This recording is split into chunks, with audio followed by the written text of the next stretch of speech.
अस्सलाम वालेकुम। उम्मीद है कि आप सब लोग अपने घरों में खैर आफियत से होंगे। जैसा कि आपको पता है कि हमारी ऑनलाइन क्लासेस जो हैं वो स्टार्ट हो गई हैं। तो मुझे जो कोर्स अलॉट हुआ है वो है बायो स्टैटिस्टिक्स और एमएससी बॉटनी की क्लास को मैं ये लेक्चर्स डिलीवर करूँगा। इसमें कुछ इंट्रोडक्शन है स्टैटिस्टिक्स के हवाले से जो इस लेक्चर में आज आपको बताया जाएगा।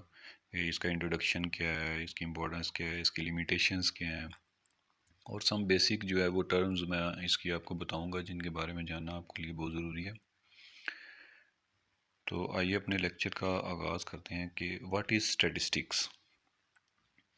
Statistics basically is a branch of mathematics dealing with collection, organization, presentation, analysis and interpretation of data।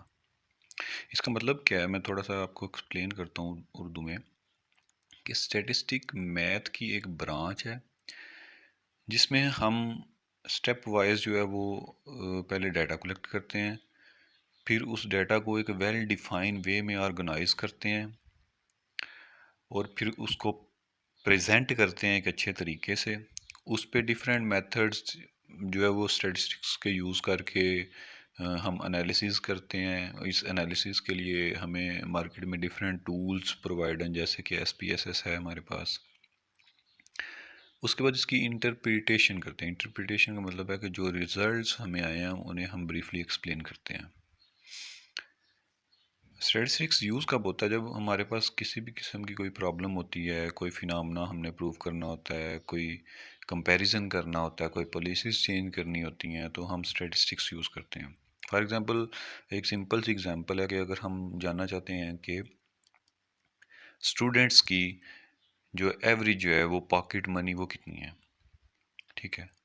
तो इसके लिए हम क्या करेंगे, सबसे पहले स्टूडेंट्स से डाटा कलेक्ट करेंगे, फिर उसे ऑर्गेनाइज़ करेंगे कि ये FSC वाले बच्चे हैं, ये ICS वाले बच्चे हैं, ये ICOM के बच्चे हैं। इसे वेल डिफाइन वे में ऑर्गेनाइज़ करेंगे। उसे उसकी प्रेजेंटेशन के लिए हम टेबल्स वगैरह यूज़ करते हैं, वो आगे हम ब्रीफली पढ़ेंगे कि प्रेजेंटेशन कैसे की जाती है। फिर उस पर हम एवरेज की डिफरेंट टेक्निक्स जो हैं वो टाइप्स हैं वो हम यूज़ कर सकते हैं। अरिथमेटिक मीन है, मीडियन है, मॉड है।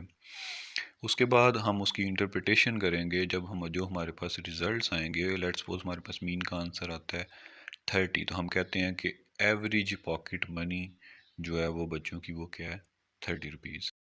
उसके बाद कुछ करेक्टरिस्टिक्स हैं स्टैट्स की।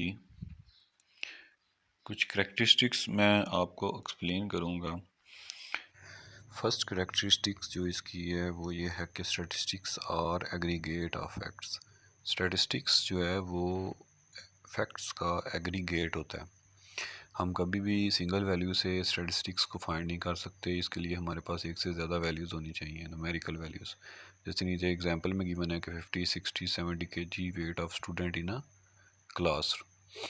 तो स्टैटिस्टिक्स बेसिकली जो है वो कभी भी सिंगल वैल्यू से कैलकुलेट नहीं की जा सकती।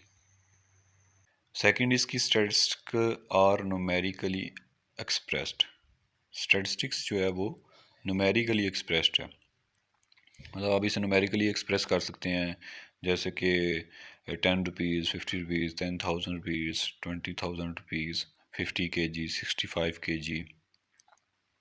थर्ड कैरेक्टरिस्टिक इसकी है statistics are collected in a systematic manner.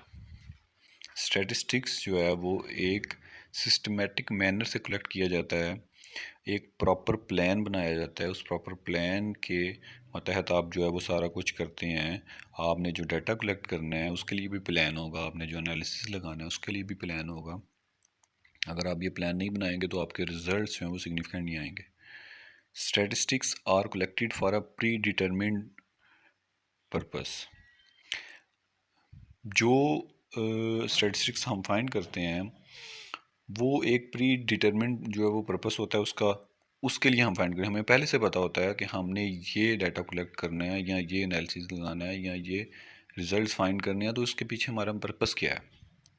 जैसा कि we want to get data on imports and exports. Import और एक्सपोर्ट्स का जो डाटा है वो हम कलेक्ट करेंगे और उस पर हम जो है वो एनालिसिस करेंगे। ये हमारा जो है वो पर्पस होगा, ये हमें पहले से ही पता होगा। Statistics must be comparable to each other. जो स्टैटिस्टिक्स हैं वो आपस में कंपेरेबल होनी चाहिए। जैसा कि नीचे एग्जांपल में गिवन है कि sale of 20,000 results of 80% cases and mileage of 80 kilometre per hours. अब इनका आपस में कोई कंपैरिजन नहीं है, सेल का और माइलेज का कोई कंपैरिजन नहीं है। सेल का सेल के साथ कंपैरिजन होगा, माइलेज का माइलेज के साथ होगा। ठीक है, तो स्टैटिस्टिक्स क्या होने चाहिए? कंपेरेबल होने चाहिए। Statistics are affected by many causes. Statistics जो है वो कभी भी सिंगल फैक्टर से अफेक्ट नहीं होगी, इसके पीछे डिफरेंट फैक्टर्स होते हैं, जैसा कि for example result of class 12 in board examination. तो बोर्ड के इम्तहान में 12वीं क्लास का रिज़ल्ट जो है वो कभी भी सिंगल फैक्टर पे डिपेंड नहीं करता, इसके पीछे डिफरेंट फैक्टर्स होते हैं, जैसा कि स्टडी आवर्स हो गए बच्चे के, उसके बाद स्कूल सिस्टम हो गया, स्कूल का इन्वायरमेंट हो गया, उसके बाद टीचर क्वालिफ़िकेशन होगी, टीचर का लेक्चर डिलीवर करने का मेथड हो गया। तो इस तरह ये डिफरेंट फैक्टर्स जो हैं वो स्टैटिस्टिक्स को अफेक्ट करते हैं। ये थी करैक्टरिस्टिक्स ऑफ स्टैटिस्टिक्स। इसके बाद मैं आपको बताने लगा हूँ इम्पोर्टेंस ऑफ स्टैटिस्टिक्स। स्टैटिस्टिक्स जो है assist in summarizing the large set of data in the form that is easily understandable। अगर आपके पास बहुत बड़ा डाटा है, लाखों में जो है वो पॉपुलेशन है उसका डाटा है, तो आप इससे स्टैटिस्टिक्स को यूज़ करके एक समराइज वे में, वेल डिफाइंड वे में आप इसे ऑर्गेनाइज कर सकते हैं, जिससे ये इजीली आपको अंडरस्टैंड हो जाएगा। सेकंड, इसकी जो इम्पोर्टेंस है, statistics assists in making prediction forecasting of how much of a thing will happen under given conditions। Statistics से आप फॉरकास्टिंग कर सकते हैं, आप प्रेडिक्शन कर सकते हैं, आप बता सकते हैं कि ये होगा तो इससे ये होगा। ठीक है, आप इतनी डिमांड होगी तो इतनी सप्लाई होगी। ठीक है, इससे आप बता सकते हैं, फॉरकास्टिंग कर सकते हैं कि आज बारिश होगी, कल बारिश होगी। ये जो प्रेडिक्शन की जाती है या ये जो मैच में प्रेडिक्शन की जाती है, ये सब जो है वो स्टैटिस्टिक्स से फॉरकास्ट किया जाता है। Statistics aids for comparison of data. जैसा कि मैंने पीछे भी आपको बताया कि स्टैटिस्टिक्स जो है वो दो डाटाज को आपस में कंपेयर कर सकता है। करने के लिए ये ज़रूरी है कि वो एक दूसरे से रिलेटिव हों। जैसा कि सेल का डाटा है तो सेल से कंपैरिजन होगा, माइलेज का डाटा है तो माइलेज से कंपैरिजन होगा। Statistics change in the level of given phenomena. जो फिनोमेना पहले से जो मफरूज़ा बन चुका होता है उसमें चेंज जो है वो लाने के लिए हम स्टैटिस्टिक्स यूज़ करते हैं। फॉर एग्जांपल एक मफरूज़ा बना 1990 में, तो हम उसे अपडेट करना चाहते हैं, हम दोबारा से डाटा कलेक्ट करेंगे और दोबारा से रिज़ल्ट्स जो हैं वो फाइंड करेंगे, तो इससे फिनोमेना में चेंज आ जाएगा।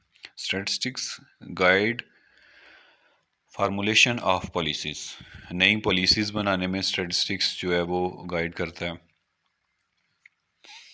Statistics test the laws of other sciences. जितनी भी साइंसेस हैं उनमें जितने भी लॉज हैं उनको टेस्ट करने के लिए हम स्टैटिस्टिक्स यूज़ करते हैं।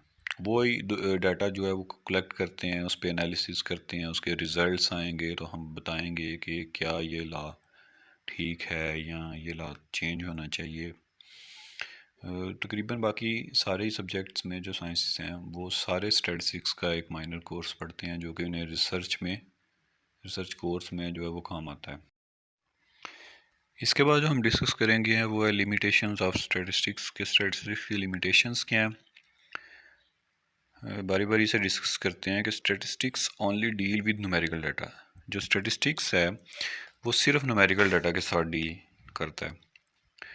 न्यूमेरिकल वैल्यूज़ होंगी तो आप इसे डील कर सकते हैं, इस पर एनालिसिस लगा सकते हैं। सेकंड इसकी लिमिटेशन है स्टैटिस्टिक्स डील विद एग्रीगेट्स। जैसे कि बताया कि स्टैटिस्टिक्स जो है वो aggregate of fact and figures है, सिंगल वैल्यू के साथ कभी भी स्टैटिस्टिक्स डील नहीं करेगा, एक से ज़्यादा वैल्यूज़ होनी चाहिए। If sufficient care is not exercise in collecting, analyzing and interpreting the data, statistical results might be misleading। कि अगर आप प्रॉपर प्लान के साथ इसे लेकर नहीं चलते, डाटा अच्छी तरह कलेक्ट नहीं करते, प्लान के मुताबिक इस पे एनालिसिस नहीं लगाते, तो जो रिजल्ट्स आएंगे वो आपको मिसलीड करेंगे। नेक्स्ट है, only a person who has expert knowledge of statistical method can handle statistical data. कि ये सिर्फ एक्सपर्ट्स ही हैं जो स्टैटिस्टिकल नॉलेज रखते हैं, वो ही इस डाटा को डील कर सकते हैं। ये इसकी लिमिटेशन है कि एक आम आदमी इसको डील नहीं कर सकता, ना ही उसकी ये समझ में आएगा। तो ये इसकी कुछ लिमिटेशंस थी जो मैंने आपके साथ डिस्कस की। अब हम इसकी कुछ बेसिक जो है वो टर्म्स डिस्कस करेंगे, जिसमें सबसे पहले और बहुत ही इम्पॉर्टेंट जो है वो है population and sample. What is population? Population is a set of objects under a particular study is called population। कि सेट ऑफ ऑब्जेक्ट्स जो हैं हमारे पास, जिस पे हम स्टडी कर रहे हैं, जो हमने चूज़ किया है स्टडी करने के लिए, उस सेट ऑफ ऑब्जेक्ट्स को हम क्या कहेंगे कि ये हमारी पॉपुलेशन है। For example population of students in a college, जैसे कि मैंने आपको एग्जांपल दी थी कि हम average pocket money of students देखना चाहते हैं, तो उसमें जो हमारी पॉपुलेशन होगी वो नंबर ऑफ़ स्टूडेंट्स होंगे। ठीक है, उसे हम बोलेंगे कि ये population of students in a college है।